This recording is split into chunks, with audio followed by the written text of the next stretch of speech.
Hi, good evening, everyone. How have you been doing? This is your coach and therapist, Ruth Waidera. It's always such a pleasure to be here.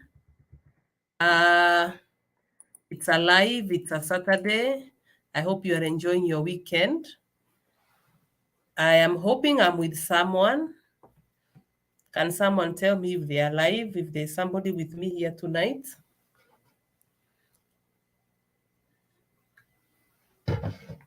Can I know whether somebody is here with me already? Wow, hi, Grace Jenga. Hi, how are you? Happy to see you. I'm happy you are the first one to appear here. Please tell us where you're watching us from as we wait for the others. Let's know whether you are with us. It's alive, so we need interactions. I need to know whether I'm alone or I have company. So please say hello. Tell me where you're watching us from tonight. Wow, Nancy Njiriri. Yes, you are. Karibu sana. It's so exciting to see people. It's also exciting so that I don't find myself alone. It can get a bit lonely. So let me know if you are around and where you're watching me from. Tonight's live will be very exciting. Wow. Hi, Grace from Qatar. So good to see you. So good to see you. I pray that you're well. Nancy Njiridi, where are you calling us from? Aya, kuna mtu anaitwa Judy Kuria, unaambiwa kuja hapa haraka. Come very, very fast. Come for the live. Asante, Nancy. Who else do we have in the house? Who else do we have? So that we can know when to start. Maybe we can give them a few minutes to join us. Who else is here with us? Do we give you a few minutes? Nancy Njiriri, we're watching from Ruai. Anybody else with us? Wow, Facebook user saying hello to all of us. Can we know where you're watching us from? Let's know where you're watching us from.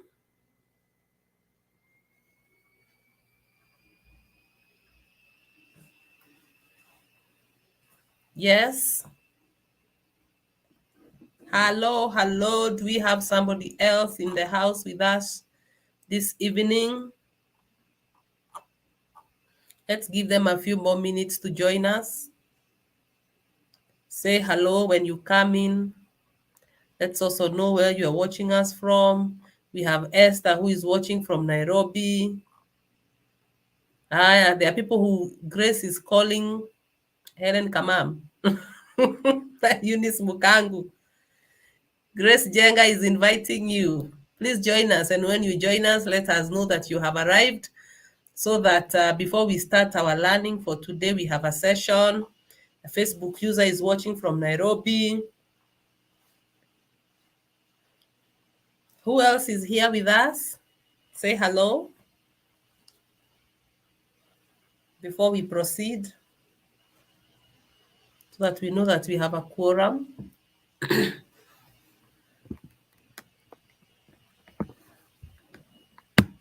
we have anybody else? Lucy Wanjiko from Kiambu. Hi, Lucy. Karibu sana. Glad to see you here.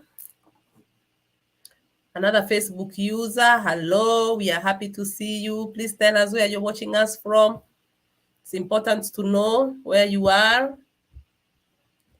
Another Facebook user from Mombasa. Karibu sana. Maureen Rikura watching from Meru. Yay! Karibu Meru. Welcome. Who else is with us? One more minute and then we can go straight into our session for the day. If you have a question, today we are talking about narcissism, narcissistic abuse. So if you have a question, start preparing it. You can start putting it in the comment section right here so that I can be able to see it. I shall address those questions as we proceed and as we go on. When I look around, I can see we have quite a number of people. We have another Facebook user from Nairobi, Sarah Maususi. or Sarah Simaloi from Wiki Kasarani. Karibu sana, Sarah. We have somebody else who wants to say hello. Maybe before we start, I can see we are now into 5 minutes into the hour. I'm saying if you have a question, please ask, post your question right here. I will be answering the questions as we go. In the interest of those who joined us on time, I think I would want us to proceed. If you are joining us, karibu sana. This is your coach and therapist, Ruth Waithera. I'm very, very excited to be with you here tonight. I'm asking that if you have a question, you post it in the comment section, and I'll be able to answer those questions as we go. Please pay attention. I'm praying that this 1 hour that I'll be with you. Thank you, Georgina from Saika. From Saika, if you're with us, please say hello. Please say hi to us. So I'm hoping that this 1 hour that we spend with you will add so much value into your life that from this session, you shall be able to start viewing things differently. And maybe if you have a narcissist or you're in a narcissistic relationship, you shall gain insight and understand how you are supposed to respond or what you're supposed to do. So the essence of today's session or today's webinar is to help you understand narcissism so that you can be able to identify someone who shows narcissistic traits. Secondly, I would also want you to understand narcissism so that we don't throw that word around anyhowly. It's become like a cliche to say people are narcissistic, maybe even sometimes when they are not. So I would also want you to gain clarity so that you don't throw that word around. I also want you to understand narcissism so that we stop giving people who have narcissistic tendencies and traits passes in our lives, because once a narcissist comes into your life, they are going to wreak havoc. There is going to be disaster there. So I want us to understand narcissism so that we know how to respond in the different situations. Brenda Akinyi, karibu sana from Moyugis. We have Esther Mudhoni from Nakuru Free Area. You are very much welcome. My name is Ruth Waithera, like I had said. I can see a lot of you are our regulars here. But in case we have somebody who is new, I would want to say that my name is Ruth. I'm a coach. I'm a therapist. My mission is to help you gain clarity in your relationships so that you stop struggling. I want to help you if you're feeling stuck so that you understand exactly what could be taking place in your relationships. And the moment you stop feeling stuck and confused, the pain will ease. I want you to be able to wipe your tears, wipe those tears, and make decisions that are good for you and for your relationships. So that is why I'm here for those who don't know me. So I'm Ruth Waithera, karibu sana. Today, I want us to tackle an interesting topic. I want us to understand narcissism and what it is. And I'm going to look at narcissism from a point of a personality disorder, which manifests as antagonism, fueled by grandiosity and attention-seeking. I know some of those words may sound big, and I'll try to simplify it as much as possible so that we all understand. Thank you from Diani, Facebook user from Diani. So I'll try and make those terminologies as simple as possible because I want to address people or ladies who may think they are victims of narcissistic abuse. And I want to make it clear from the word go that narcissism or narcissists are not men. Research, of course, has shown that we have more male narcissists than female, but I want to make it clear that we also have female narcissists. So narcissism is not about men. They are both men and women who exhibit narcissistic traits. But for the purpose of this session and to avoid me confusing myself and twisting my tongue, allow me to use he in this presentation. But that is not to mean that narcissism is generally a male thing. There are also female who are narcissistic. And I have said it's a disorder that manifests in antagonism. It's antagonism in this sense. When you're dealing with a narcissist, there's always something to fight about. They're antagonistic. They're always looking for something to fight you about. They are kind of anti-peace. They don't want peace. They are fault finders. The presence of chaos actually fuels their grandiosity. So when you're in a relationship with them, they will always be looking for something to fight about. They will always be looking for something to complain about. It's next to impossible to have a meaningful conversation with them without it being turned around to focus on your weaknesses. So they are looking for something they can penetrate into and cause chaos and make you feel bad in every conversation. That is what antagonism is all about. Because in seeing themselves as superior, because they believe they are superior beings, they are higher than everybody else. They are superior and you are inferior. So in seeing themselves as superior beings, they view everyone else as inferior, and they may be very intolerant of disagreement or questioning. So expressing your opinion with a narcissist becomes a tall order. You can't do that. Narcissism is therefore a very extreme behavior. It's extreme. It's not your ordinary day person. The kind of problems you're going to have with a narcissist are not your everyday kind of issues. And it's like a way of life. It's not something that once you've been with a narcissist for a long time, you realize there's just these patterns. This is how they deal with people. This is how they deal with issues. This is how they roll. So it's like a way of life for them. And once you've been with them for a while, yes, they are anti-peace, Sabida. They don't like it when things are smooth and running. They must introduce chaos to feed their own ego and their own grandiosity. So once you've been with them, you'll be able to see the patterns of this extreme behavior. For example, if you are thinking you are in a narcissistic relationship, ask yourself, when was the last time you had a conversation that ended well? Where we sit, we address the matter on the table, and that conversation ends well. It's highly likely that you can't remember. When was the last time you felt heard or understood? You presented your issues to the table, the person received them well, addressed your concerns, and at the end of the day, you felt so heard. Your issues may not have been resolved, but at least you understood, you felt understood, and you were sure that the other person has your interest at heart. Ask yourself again, when was the last time that this person took responsibility for their actions? Whereby you sat them down and you told them, you have done this. This is how it affects me. I don't like it. It's hurting, etc. And then they said, I am sorry. I feel you. I see how my actions are affecting you. I'll change. When was the last time you had such a conversation?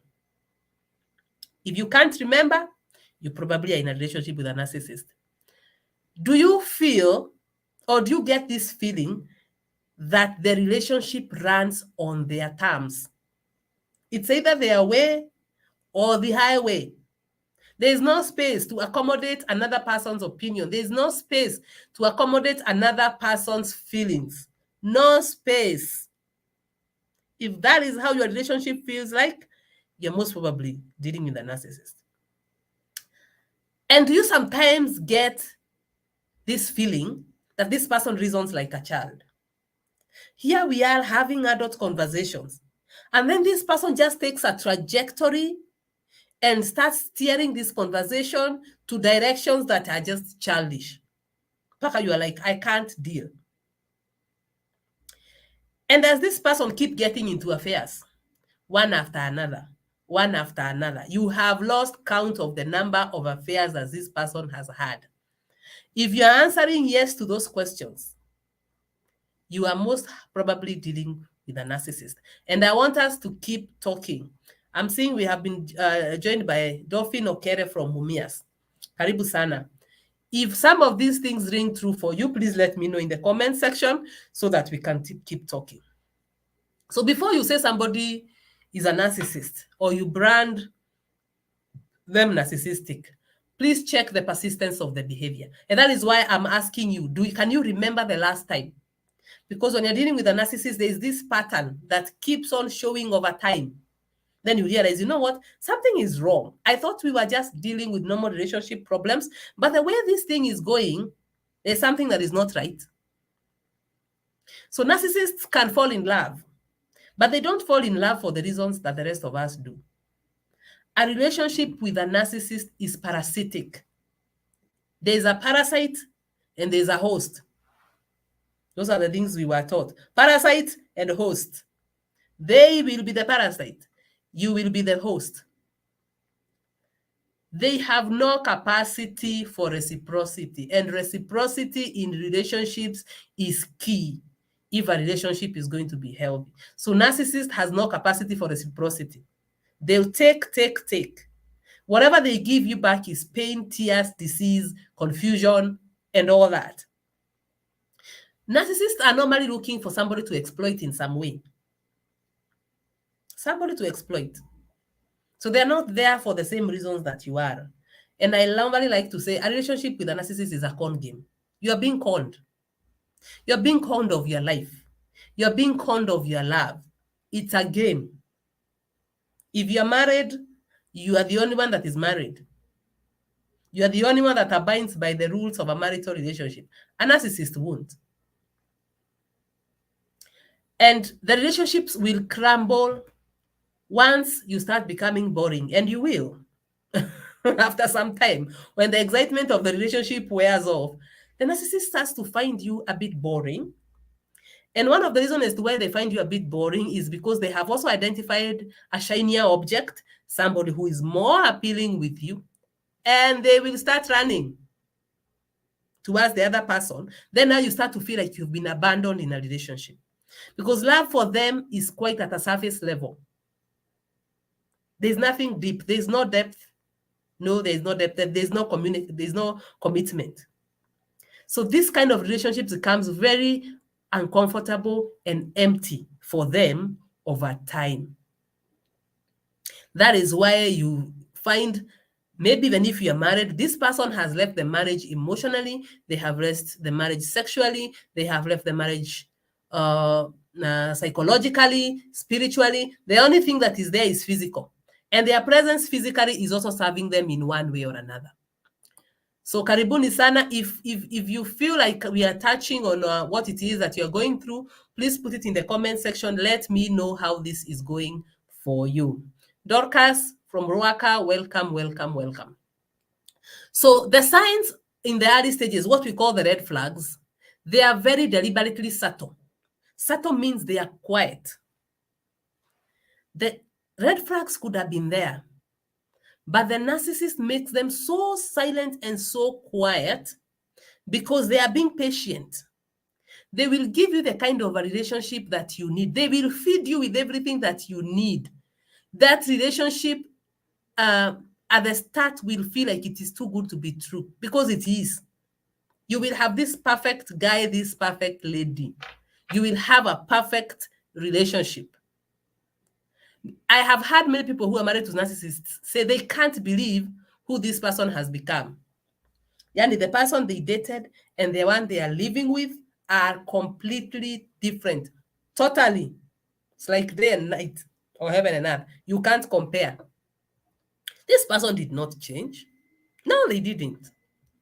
They were always what you're seeing. That's what they always were.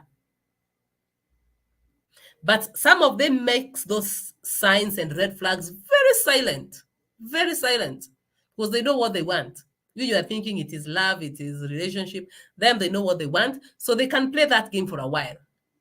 Or you made it very easy for them, to capture you, because you are not able to identify the red flags.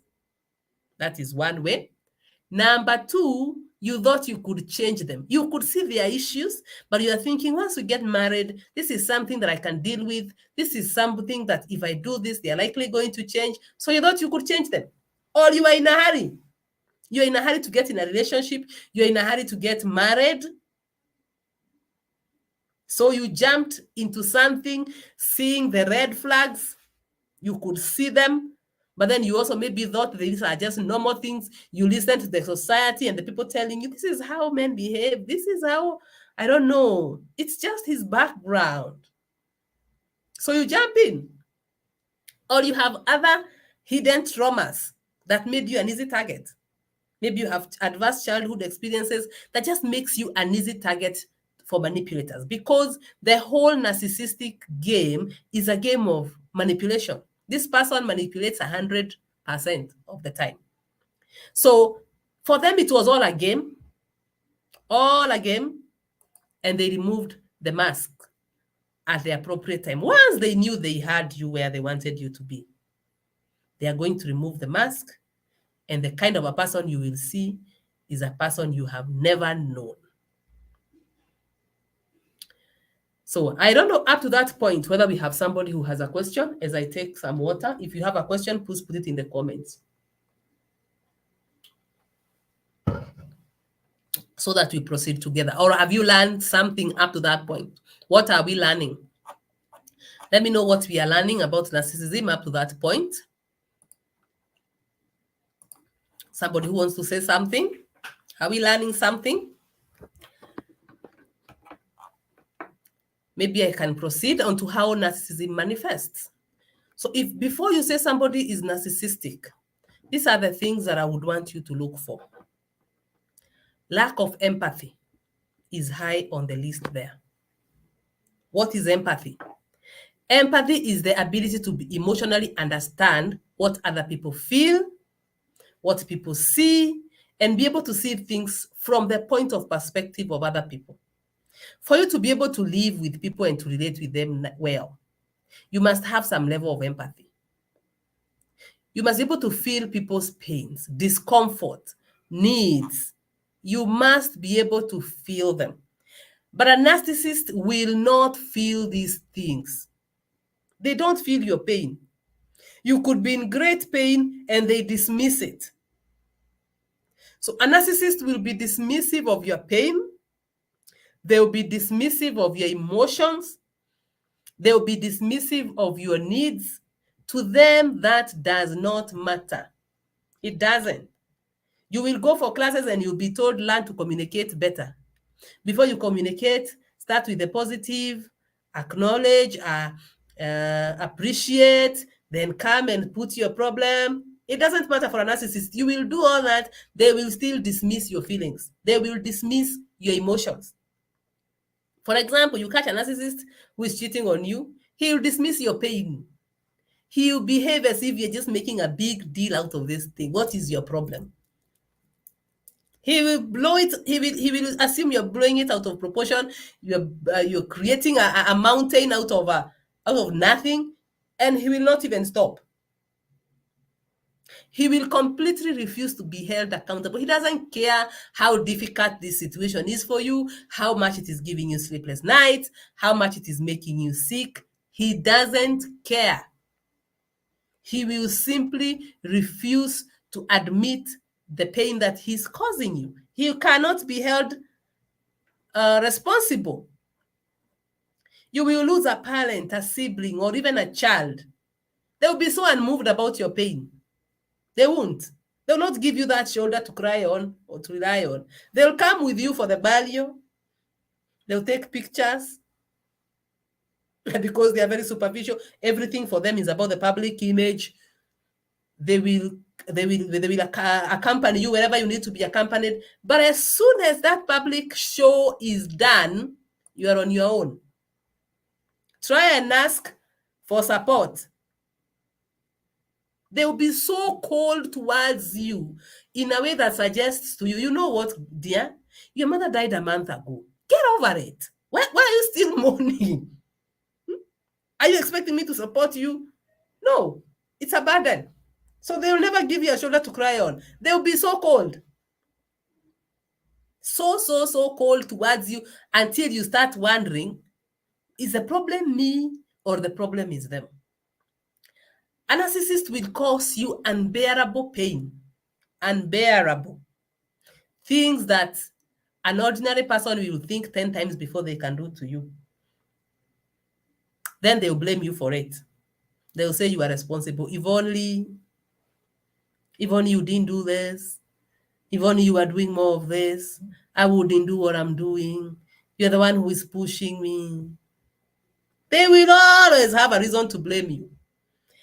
And if you persist, they will give you silent treatment. I have seen people saying, "Oh, my husband." I've seen it in our groups. "Oh, he doesn't talk to me. It's been a month. It is 7 months since he talked." That is silent treatment, and it's a punishment.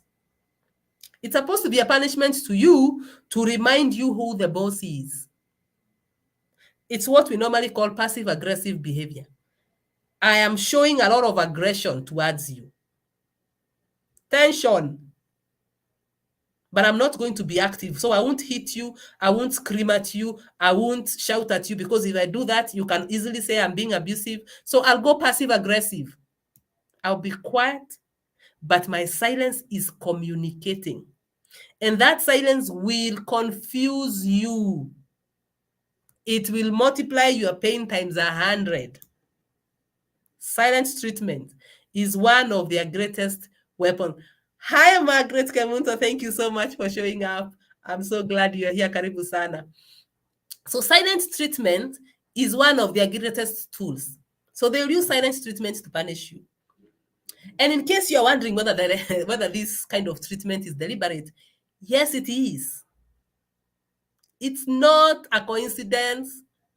Some of us want to think it's just a personality and people are just quiet. No. In healthy relationships, people take time out when they are not ready to discuss a problem, but they always come back. So if you see somebody who is giving you silent treatment, it's a deliberate attempt to avoid accountability. They do not want to be held accountable by anybody. It's supposed to cause you pain and confusion, and it does. It's also supposed to condition you not to ask questions. Because the moment you are given a 3-month silent treatment, next time, before you ask him a question about behavior, you will need to think 10 times. So it's also a conditioning. And when you express a need, you'll be criticized for being too needy or too sensitive. So instead of addressing your needs, they will raise a need of their own, which is definitely more pressing than yours. They will demand that you meet it, and they will justify why they cannot address yours. They have no empathy. They will, instead of addressing the need that you are raising right here, they will remind you of a time they were in need, and they will water down all the support that you gave them during that moment. They will say you were not there, you didn't do this, you didn't do that, so that you also feel like you have no right to ask them to support you. So if you experience somebody who is insensitive to your pain, somebody who cannot give you a shoulder to cry on, somebody who will not support you in your greatest hour of need, yet you are in a relationship with them. And by the way, narcissists could be your parents, they could be your siblings, they could be a partner, they can be a child. So if you experience this, you're definitely in a relationship with a narcissist. So that is one, lack of empathy. Number 2 is grandiosity. Grandiosity is a big word. It is grand. And for me, I normally say, for me, this is the hallmark of narcissism. It's huge. It's more than arrogance. It's more than pride. It's more than vanity. It's this unrealistic sense of superiority. Narcissists feel like they are gods. Well, as Christians, we say God the Father, the Son, and the Holy Spirit. In the world of a narcissist, there is God the Father, the Son, the Holy Spirit, and the narcissist. They are on that level. They are like gods. They believe they are unique and they are special. Special to a level that they expect you to worship them.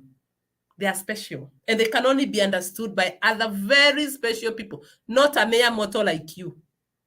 So they will belittle you. They will intimidate you if they feel like you are challenging them, even by just expressing an opinion. Opinions are not welcome in the world of narcissists. No. They are not welcome. Why? Because the moment you're expressing an opinion, you are challenging their stand. So they will belittle you, they will intimidate you if they feel you are simply trying to go against what they believe. That is enough for them to go into a narcissistic rage. So it's extremely difficult to have a healthy disagreement with a narcissist. It will always feel like a fight. Why? They feel like you are removing them from their high place and you're putting them here together with mortals, humans, mere humans like you and me. And they can't stand that. They have no capacity to see an opinion that is contrary to theirs, especially if it's coming from someone that they don't respect. There's someone they don't hold in high esteem. Somebody who maybe is not more successful than they are. They can't listen to that. So they interpret a different opinion to mean that they are wrong. They believe there can only be one opinion. That opinion is mine. If somebody has another opinion that is different from mine, they are simply saying that I'm wrong. I can't be wrong. I'm high up there with the gods. So how can I be wrong? So they will lie, they will twist opinions, they'll hit below the belt to make sure they win in a conversation. For a narcissist, winning a conversation is more important than winning a relationship. They would better lose a relationship than lose an argument. No, an argument they don't lose because it undermines them. They believe that they are too good for anything average or ordinary. They only want to associate and be associated with other high status people, places, and things. And narcissists can be go-getters, let me tell you. Yes, you will be surprised. They are high up there, CEOs, MDs, high up there. They have money, high status.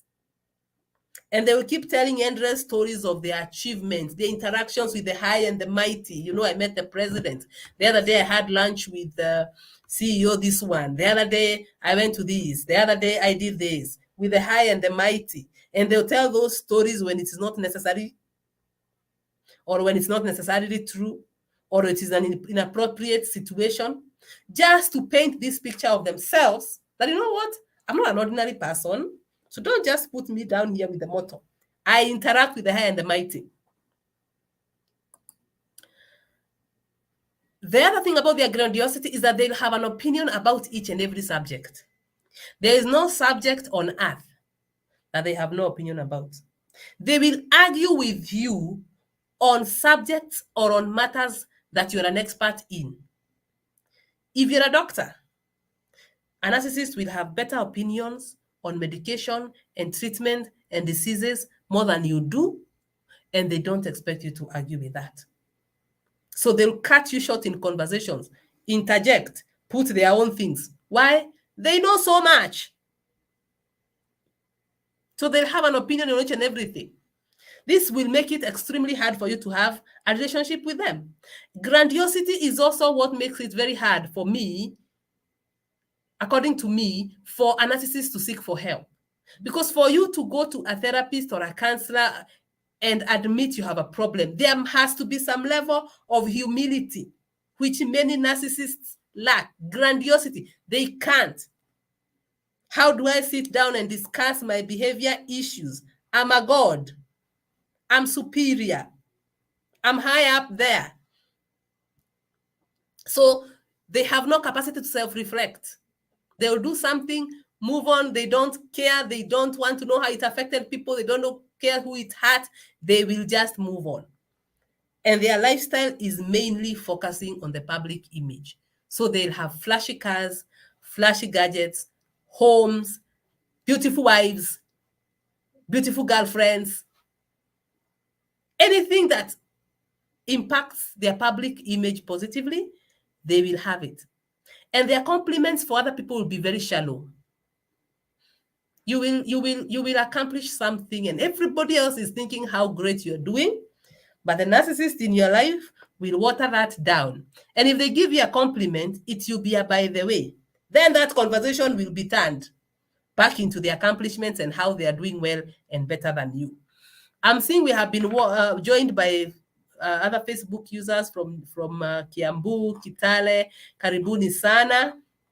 I don't know whether we have a question up to that point on narcissism or what it is that you have learned Have we learned something up to that point? Tabitha is saying the manipulation is a cycle. Once you threaten to leave, they love bomb you. Thank you. Love bombing. They will make you think you are the best thing that has ever happened to them since sliced bread. Nothing. They will love bomb you. And because you don't understand narcissism, you will imagine, oh, this person has now realized how worthy I am. I mean, how much value I add into their life. They were not sleeping while I was away. Let me just go back. Let me go and take care of my home. Let me go back to G and do what? That honeymoon phase doesn't last forever. The cycle will start again. And this time, they are going to put more stringent measures because they have realized you can leave. You can actually leave. So if you're not careful, this is how things turn from bad to worse. Someone is saying, I'm learning and marking my checklist. Please continue, Dorcas. If you see things that I am saying here that apply into a relationship that you are in, whether it's with a parent, a friend, a child, a romantic partner, or whatever, just know that what you're dealing with is narcissism. They have a chronic sense of entitlement. And when we talk about sense of entitlement, the world revolves around them. They are selfish. And these are just mild words. They are self-absorbed. They are so full of themselves that they have no space for anybody else. In the life of a narcissist, there is no capacity for anybody else to come in. So they'll give orders and they expect people to run around executing without asking any questions. You don't question. You don't give an opinion. A narcissist will expect you to cross the ocean for them. They expect you to go out of your way to do things for them. But they will not jump a paddle for you. They cannot be inconvenienced because of you. So you will spend your life running around, you will spend your life doing stuff for them, but then they will not raise a finger for you. They may even express inconvenience if you need to be taken to hospital. You are unwell, maybe they need to drive you to hospital. You will see them grumble and complain. Hospital, and you're sick. They view others as extensions of themselves. A narcissist thinks you are part of them. You cannot be an individual. You can't be an autonomous person. You cannot be independent. So you therefore cannot have an independent opinion. And if you try to go against them, you will experience what is called narcissistic rage. Narcissistic rage is anger. They'll bang doors. They will say horrible things. They will throw things and hit the walls and they will smash. That's a rage. They will give you silent treatment. They won't talk to you. I'm not going to talk to you. I'll be quiet because I'm angry. You make me angry. You make me, look bad. They will throw tantrums. That is so common for narcissists. They have no space to love or accommodate other people. They are so full of themselves. It's either their way or the highway. And you will be seriously punished for disagreeing with them. And narcissists do not make requests. No, they don't. They give orders. And there is no room to question those orders. I know of a lady who was punished by her husband for forgetting. So he asked her to do something. And in the course of the day and in the busyness of the day, she forgot. So he comes and he asks. Someone is saying, I know I have lived with one. So he comes and he asks, how come, you didn't do A, B, C, D? Then she goes like, oh, I forgot. Hey, that statement is enough to attract a narcissistic rage. And she was told, you know what? Nobody tells me they forgot. Nobody. They forgot, I forgot is not a word that exists in the vocabulary of a narcissist. That's how entitled they feel. They feel like they own the world and they run the world. And everybody, they are masters and everybody else is a slave. Your work is to do as they say, not to question, not to give different opinions, nothing.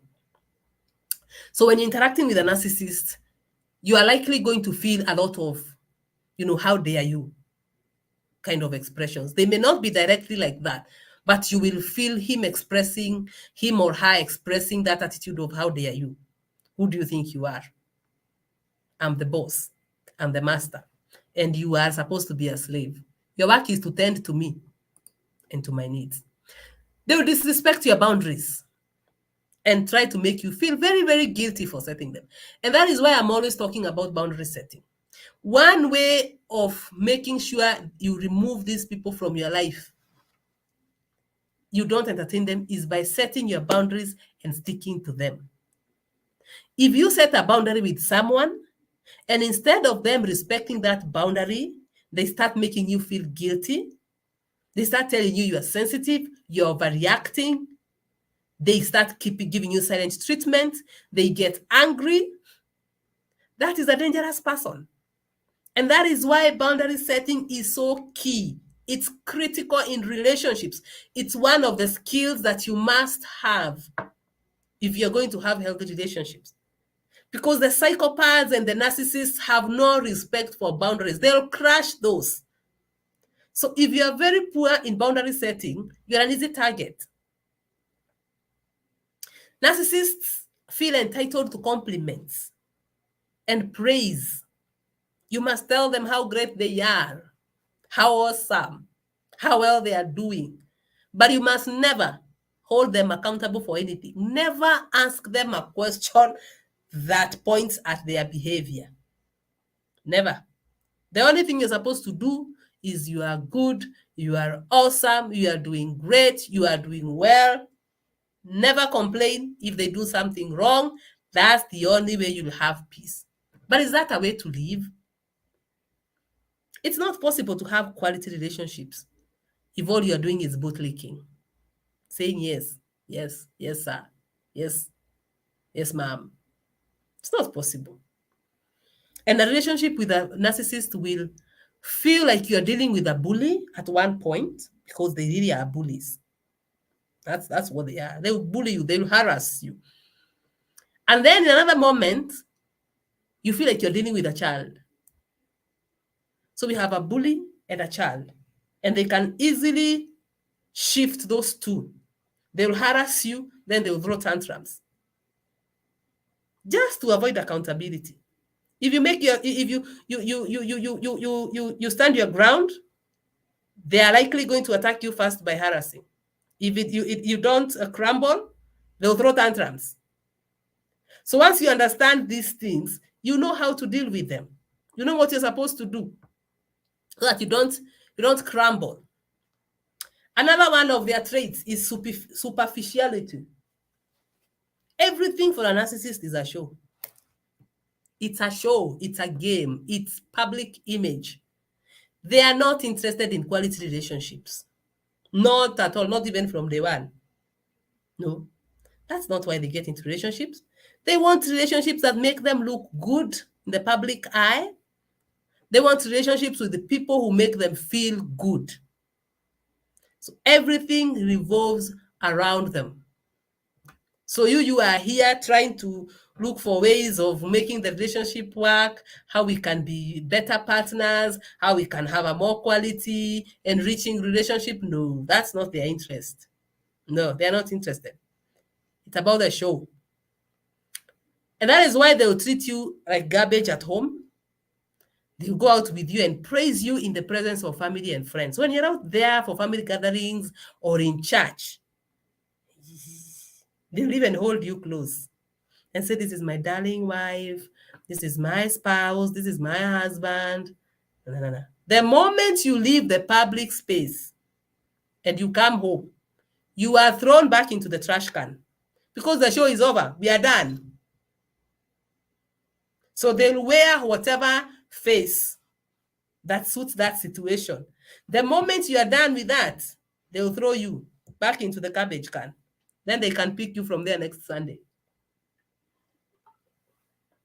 Or next time there's a family event and the two of you are going. And that will really confuse you. And because you've really been craving for their attention, they give you a little attention, you get very hopeful. So they'll give you attention on Sunday. They'll give you attention when you have visitors. They'll give you attention when you're going home. And you're thinking, wow, maybe finally this person gets to see my word. The moment you come back into your comfortable space, into the home, back into the trash can, you are no longer important. They no longer value you. So you'll find yourself now spinning in confusion, trying to make sense of the person you had in church, the person that was with you out there, and the one that is now at home with you. Just understand that with a narcissist, there's no depth, there's no quality in anything that they do, including relationships. They show up the same way. It's about image. It's about who makes them feel good. That is why they will not sit down with you to address relationship issues. Because the relationship you are with them is something they wear when it's convenient, and then they remove when it is convenient. It's like a coat. When it's cold, you go get your coat, you wear it. When the cold season is over, you go remove the coat, you throw, you will pick it up next time the cold season is back. So is that how you want to be treated? That is why there is pain, there is confusion. Why? Because you are looking for an everyday kind of a healthy, nurturing relationship. Them, they are looking for the kind of relationship that they wear when need be, and they remove when it's convenient for them. And the only time they will listen to you is if you are really threatening to taint their public image. Like somebody said, the abuse is a cycle. So if you threaten to leave, or if you leave, you're making them look very bad. Very bad. At that moment, they're likely going to do anything to get you back. The moment they have you back, the cycle continues. And this very superficial trait can easily sink them into debt as they compete with others. So they want to compete in terms of what they are driving, what they are wearing, what phone they use, what neighborhood they live, the type of house they are living in. They are competing. They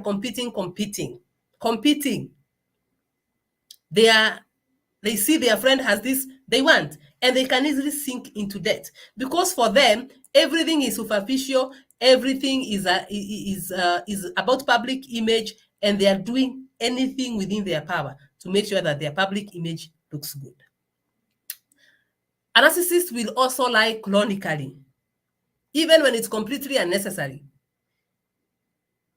Very chronic liars. There's a lie that somebody can tell, and then you're like, okay, maybe they were trying to escape something. But these ones will lie even when it is not necessary. And let me tell you, you will hear them. You are together with them and somebody calls them, and you can hear them lying to the other person. Don't think you're an exception.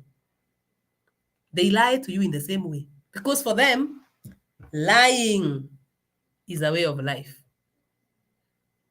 So if you hear somebody you are going out with lying to another, just know that they do the same thing with you. And for them, lies don't serve any purpose. I think they just want to feel good. They just want to see, how easy it is to cause confusion.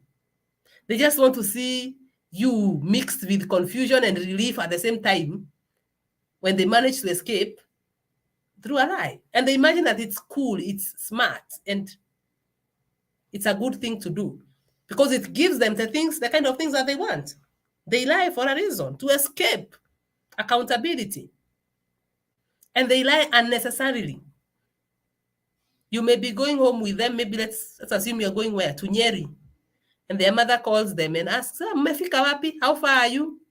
And the narcissist will say, we are at Sagana. And that time you have not even left Nairobi. And in your mind, you are thinking, do you have to lie about that? Can't you just tell mom, we'll be there by 4 p.m. We have not left Nairobi.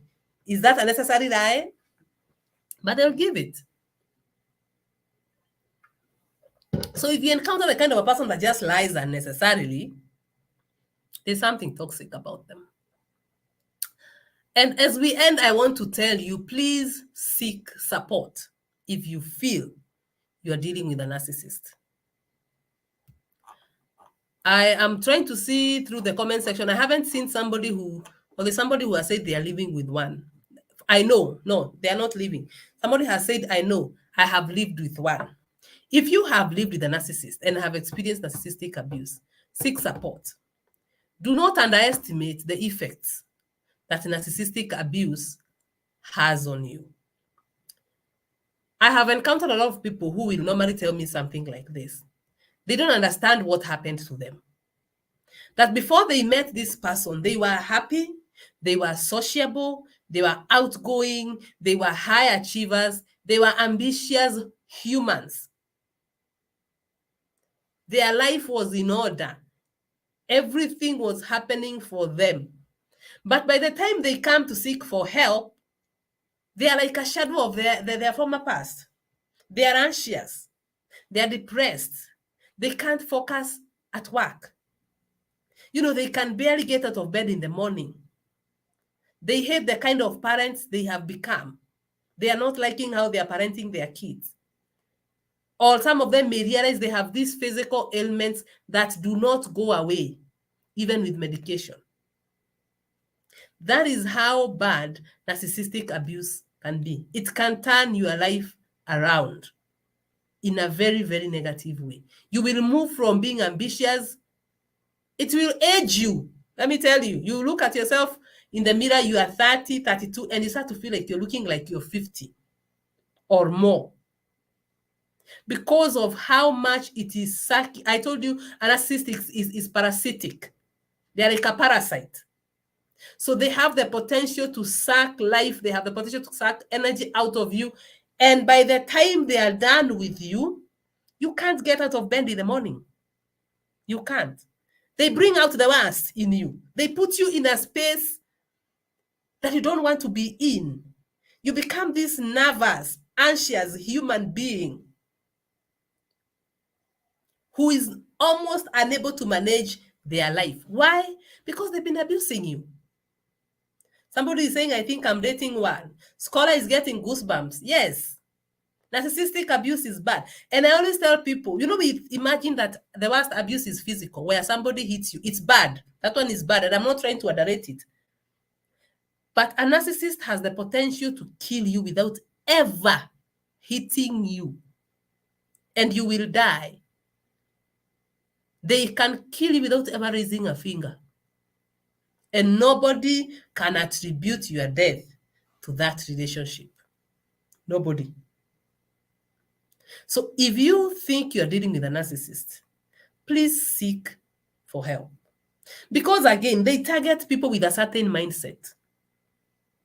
And by the narcissists also look for high achievers. People who have a shining light. They are attracted to it. They are curious to see, why are you shining so bright? Unfortunately, the moment you get into your life, that light becomes too much. Now they want to dim it because it kind of challenges them. It kind of makes them now start questioning their behavior, and they don't have the capacity for that. They don't want to make themselves look bad. So what do? They see the light, they come close to it, they want to dim it. So a once very ambitious person, somebody who was so outgoing and so social and so life-filled, starts dying slowly by slowly. They are so gaslit. Gaslighting is where this person can make you doubt reality until you start wondering, am I crazy? Am I crazy? Kemboi Karori is saying people who are living the narcissist, even in such an eye-opener talk, they realize they are living with one, but they get in denial and they refuse to believe it is true. I know, Kemboi, the mentality of victims of narcissistic abuse is something that maybe they need support to help address. You need to become the kind of a person that a narcissist cannot touch. But the fact that you attracted one and you stuck with them, and this is not blame shifting, this is not blame game. This is where I always tell you about the subconscious mind, the 90% that runs your decisions. There's something in your subconscious mind that just makes it difficult to see what we are telling you. And One of the reasons as to why I did not want to include the causes of narcissism in this training is because I know the moment you tell victims of narcissistic abuse something that they can hold on to, some hope of some sort, they will ignore everything else I have said and they will hold on to that one. Then they'll say, oh, this person is sick, this person could be helped, this person could be changed. Then they'll get stuck there. That's why I'm advising you, if you think you're dealing with a narcissist, please look for help. There is programming that you require to work on. There are some things that just need to change in your thinking so that you are able to do what is best for you. Yvonne Caro is saying she's living with one. Please seek for help. Sam Ambrose is saying, I lost a lot of things dating one. Imagine, he's saying, I lost my job, lost my grandma who was my spiritual teacher. She left at that moment. On my greatest pain, she left me for Jesus. She left him for church when he was nursing his deepest pain, the loss of his grandma. Then later she came back saying she could keep up with the new guy. I lost my mind. Therapy really helped me become more aware of myself. Now I can see better. Victims of narcissistic abuse. I always say this. People can tell you all manner of things. A narcissist is sick, a narcissist can't help themselves. I can bet they can. They do what they do. They are manipulators. They know what they are doing. So let me clarify that for you. But even if they are sick, let's even say they are sick. When you meet the common mentally sick person of the market, the one that walks around with no clothes, no food, sleeps in the truck, in the garbages, and eats from garbage, torn clothes, doesn't wear clothes, he's mentally sick, we all know. If you meet that man or that woman carrying a sword and he wants to stab someone, would you sit there and say, please come and kill me with the sword because you're sick? I bet not. So why do we want to take on this kind of a mindset that this person is sick? So I will allow them to harass me. I will allow them to abuse me. I'll just sit here. I will allow them to. I will allow them to. I will allow them to. It's not your responsibility to make another person well. If the person cannot see what their problem is, that is not your responsibility. Don't sacrifice your life. Don't sacrifice your dreams. Don't sacrifice who you are in order to try and make another person better who, number one, has no interest of getting better because their lifestyle serves them. It serves a purpose for them. So don't get stuck there in the, oh, this person is sick. Well, how will I look like? I know we really worry about what people will say about us. But you are the person who is anxious. You are the one who is depressed. You can barely go to work. You can't get out of bed in the morning. You look at yourself in the mirror and the person that is looking back at you, you don't like. You almost can't recognize. It's time to seek for help. And seek for help before it's too late. If you would like my support in this journey, there's that link that we have put there. We'll put it in the comment section. Please reach out to me. And even if it is not me, reach out to somebody who is able to help you. And let me put a warning here. Narcissistic abuse may not be understood by many people. So please don't go seeking for help from people who don't understand what they're telling you. If you go to someone and they ask, and you see them asking you, have they beaten you? Then you say no. Are they providing for you? Then you say no. Then you say yes. Have you slept hungry? Then you say no. If you see somebody who you express your pain to and they start asking you those kind of questions, that is not the right person for you. They continue to gaslight you. You have already been gaslighted. Next week, we'll talk about the tactics that narcissists use. And I'll tell you about gaslighting. So if you go to someone, you have already been going through gaslighting, and this person is also trying to gaslight you again, you will not get help. You will actually get deeper into trouble. And on that note, I have not seen any question. I've only seen a lot of comments, people saying they have lived with one. Tabitha Kipiango says living with a narcissist can crush your self-esteem to zero. Yes. They will shred your esteem to zero and throw it in the garbage. Yes. You will look at yourself. You can't believe the person you have become just because of living with this one person. So please take care. Take care. If you're with a narcissist, seek for help. I'm not seeing another question. Does anybody have a question? Any question? Any more comments? If we have no questions or any questions or any comments, I'm sorry, then I wish we close this session here. Like I always say, it's always a pleasure to have you here. It's always a pleasure to educate you. It's always my pleasure to support you. Thank you so much for those of you who have been coming consistently. I have noticed you. I appreciate you. Lots of gratitude from the bottom of my heart. Thank you for supporting this program. Let's keep moving. If you need my help, we have put a link in the comment section there. Please follow that link. It will lead you to a page where you can book a one-on-one call with me, a one-on-one session with me, so that I can help you gain clarity and maneuver the situation that you are in. Otherwise, I've enjoyed being here with you. Enjoy your night, enjoy your Sunday, and have a very, very restful weekend. Thank you.